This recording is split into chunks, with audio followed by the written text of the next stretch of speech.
This is smart Ajaja at 54.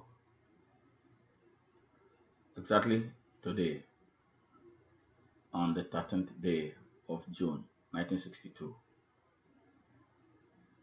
a boy was born into the family of two common people from Abavo in Nigeria. And since then, it's been quite a journey.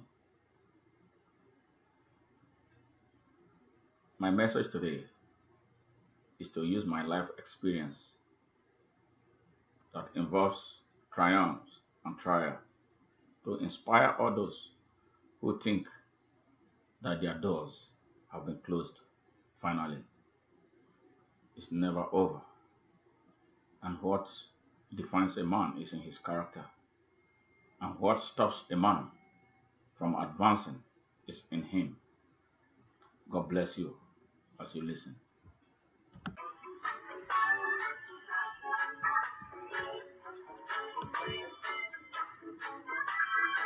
Smart Ajaja at 54, full of thanks and praises to the Most High, friends, family, and foes.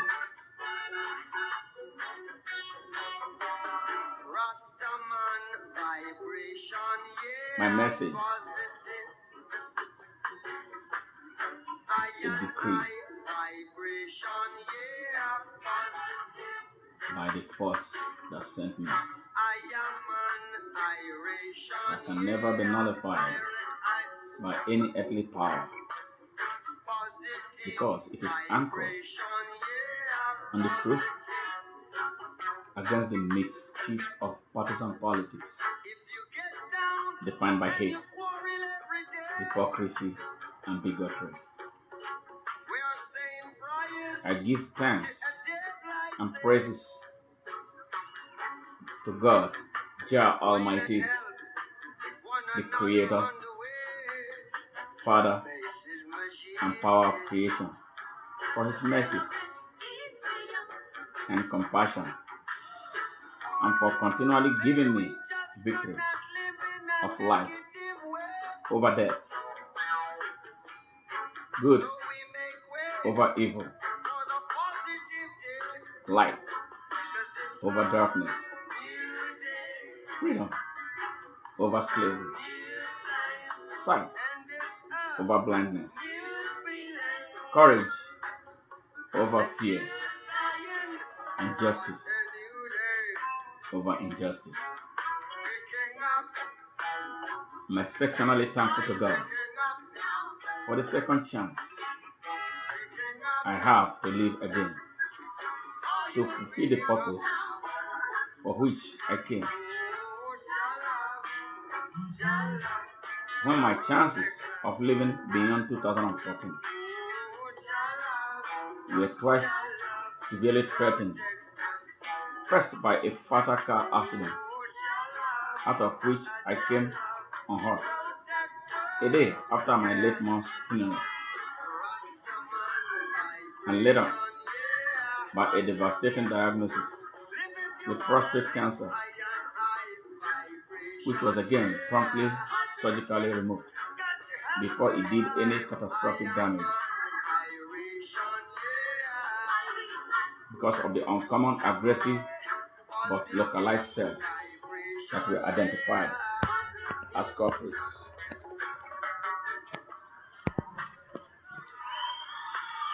The threats to my life by these two incidents were profoundly devastating, enough to violently put me on the sidelines in my role in the Ababo liberation struggle and what I have come to represent today for the people of Ababo and beyond in jeopardy. But my strong faith in Jah and the extraordinary will to live against all odds kept me strong, stoic, and extremely resistant against the spirit of death, and made me so supernaturally hyper-inspired to launch daring, caustic, venomous offensive against evils of different shapes, shades, and color, and doing what I love best in those trying times, not yielding any grounds to the fear of debilitation and death, but not without a daunting reminder of my vulnerability, of the imminence of my death as a mortal at the appointed time, hopefully on one bright morning when my work on earth is over. As the Spartan that my late father taught me to be, I deliberately decided to silence my diagnosis with prostate cancer, to face my surgical choice of treatment while working harder on all existing projects with renewed vigor in order not to cause a demoralizing scare in family circles and among the Ababo people who struggle for liberation from the intransigence of a devious rogue royal monster. I was the principal actor. I had to, instead of wasting, wailing, and waiting on the day of the worst, step up my effort to embolden the people to push harder and further for the excommunication of Ababo monster from their psyche, especially after his violent attack on our family home, the effect of which led to the passing of my late mother, later from post-traumatic stress disorder at age 87 on April 19, 2014. May her soul rest in peace. The decision about the choice of surgical approach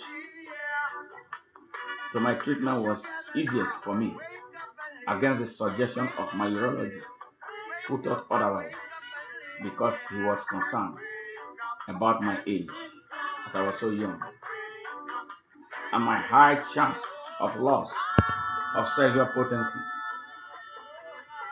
based on my understanding of the pathology of the disease and my life, which stood a high risk of compromise if I took the easy route and made a bad choice because of my sexual desires. To hell with sex, I told him.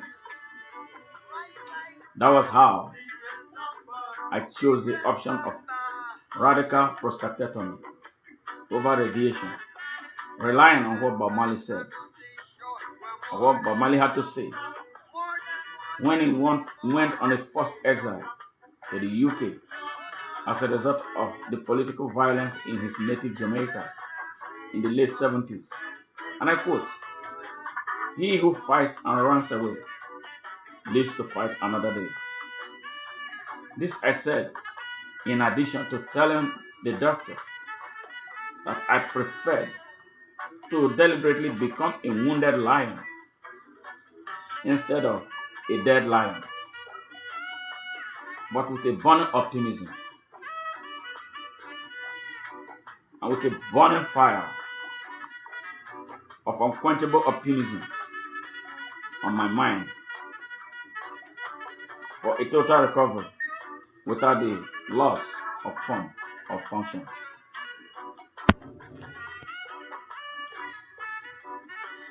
When I was discharged from the hospital, my urologist offered me several packets of Viagra tablets, which I refused because I thought I did not need them. And within 6 months, following surgery, I was on my way to a stunning total recovery. This has been accomplished. Today, the rest is history, as I am back in contention on all fronts, but with loads of thanks, loads of gratitude to God Almighty, who put the greatest instrument known as the mind in man, and with which he can pull down strongholds, level hills, move mountains, illuminate darkness, and break shackles and strangleholds, if and when he understands its use as a potent tool needed for deployment to do great positive things. I make this testimony public today on this special day for the inspirational benefit to all those who may be struggling with one challenge or another, regardless of their gravity,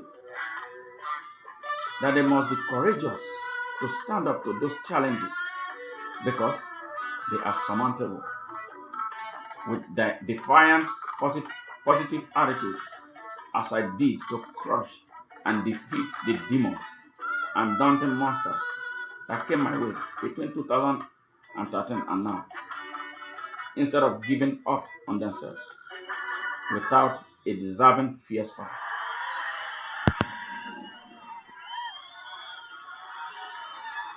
I use this special day to profusely thank all those, especially members of my immediate family, including my eldest brother, Dr. Patrick Ajaja, my wife, Stacy Ajaja, my sister, Mrs. Caroline Oko Ajaja, my younger brother, Mr. Raphael Ajaja, my youngest sister, Mrs. Franca Ajaja Godfrey, and in particular, my children, Kevin, Vision, Allison, Gracie aka Ziggy, and my friends, including Dr. Benson Iwerebo, Prince Emmanuel Ekato, Mr. Ben Ozo, Mr. Patrick Isibo, Mr. Paul Ebudu, Mrs. Letitia Isibo, Mr. Patricia Emelde, and a host of others who stood with me in prayer while what appeared to be like a dark cloud hovered around me.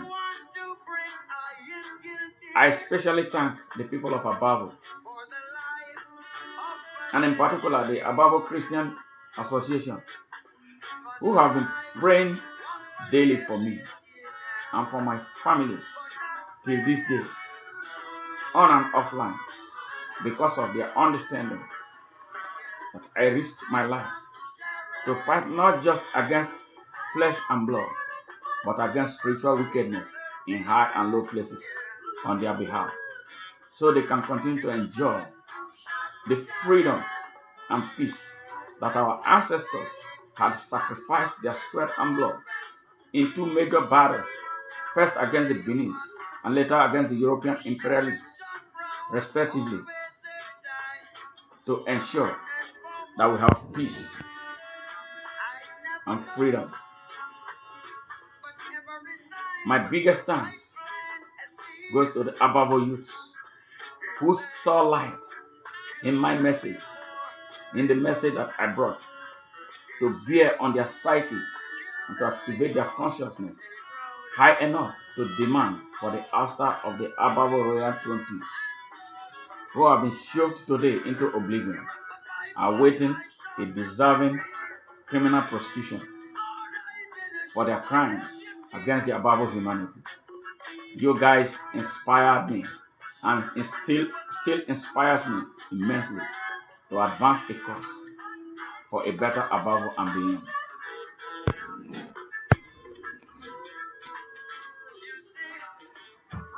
In life, when you work for the cause of good, there are soldiers you would always want to be on the front lines. with because of their commitment to purpose and the fierce battle for desirable outcomes. But I don't know if I can name all the soldiers that have been in the same trenches with me for as long as I've been around, advocating for a better Nigeria, starting with Ababo, my hometown. But permit me to name a few. Prince Emmanuel Ehato, a fierce fighter of substance, and the roaring lion of the tribe of Abavo. Mr. Benson also, the fearless advocate for change at Abavo and beyond. Mrs. Loretta Onoche, the vocal and brutal hammer of justice. Gloria Adamon Eloebo, the unrelenting advocate for social justice. Chief Emmanuel Ejiofor, the custodian of the Ubuluku customs and traditions, and an impeccably benevolent man of honor. Mrs. Esther Wright, the nemesis of the Ubuluku throne chief. Mrs. Patricia Emeode, my sister and a great friend who would give her life to make the needy happy. Mr. Victor Lamiose, a guy who will say it the way he sees it, without compromising friendship. Mr. John,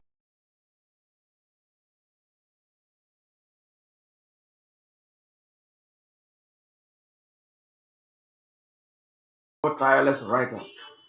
Mr. Basil Ishekwene, the hardworking and benevolent young entrepreneur, also with interest in politics.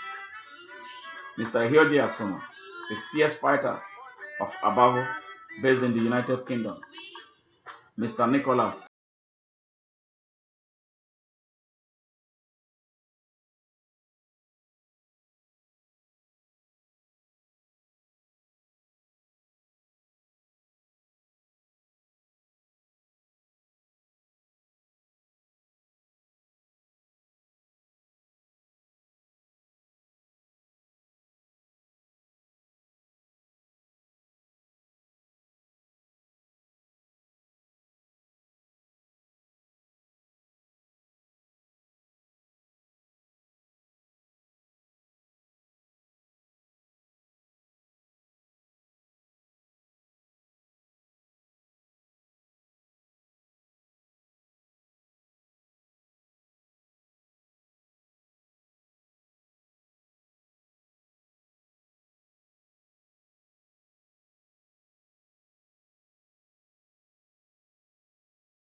who were deployed as tools for various specific divine reasons that I cannot clearly understand, ranging from my personal safety to my personal security.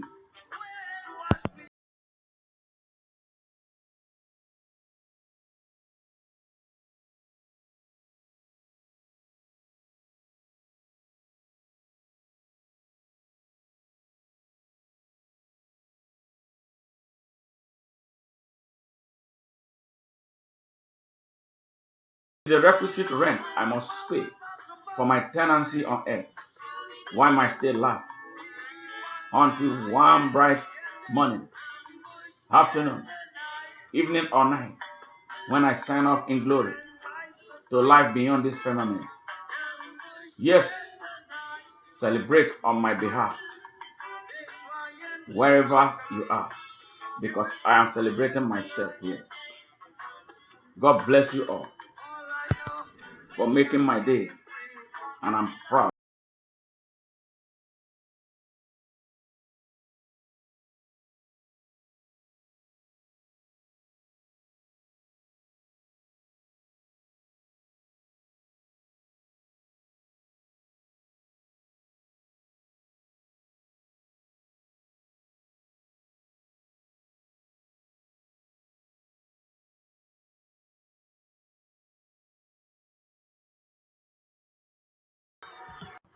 Let me pay a glowing tribute to some very important Ababo citizens who have contributed immensely to date to the success of the Ababo liberation struggle.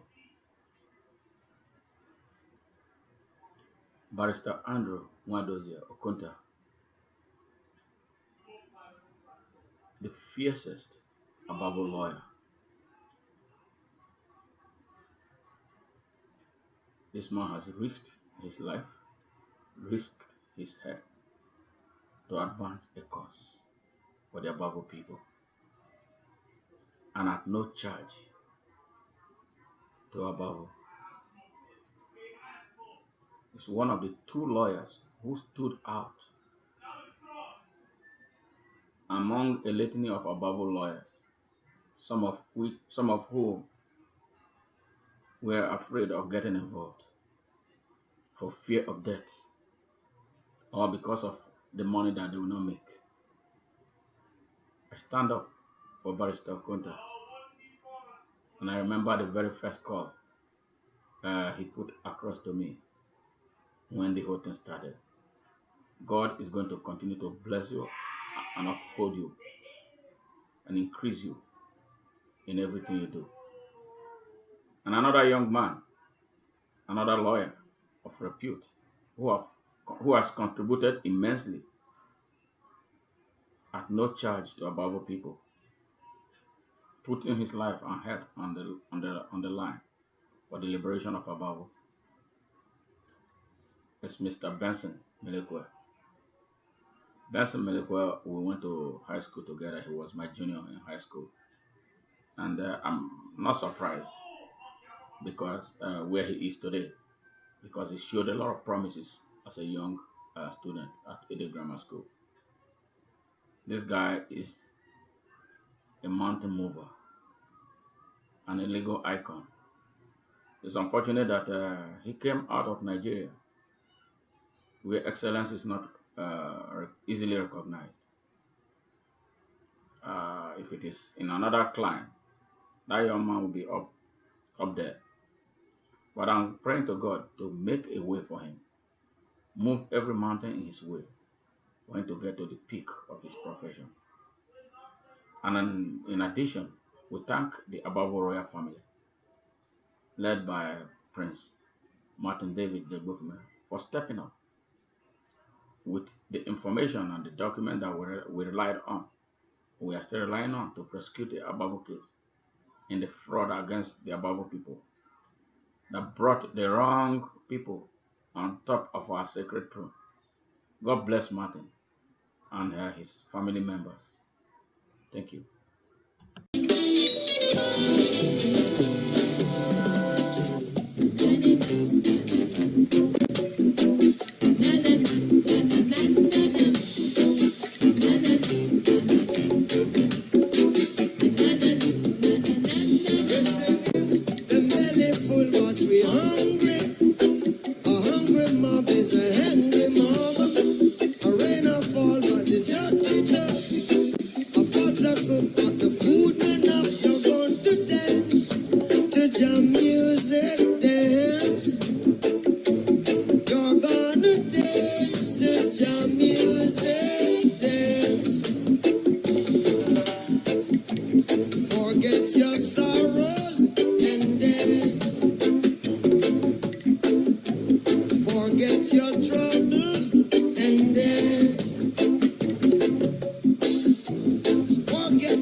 Cost of living gets so high, the rich and the poor they start to cry.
fighters, rise and take your stance again.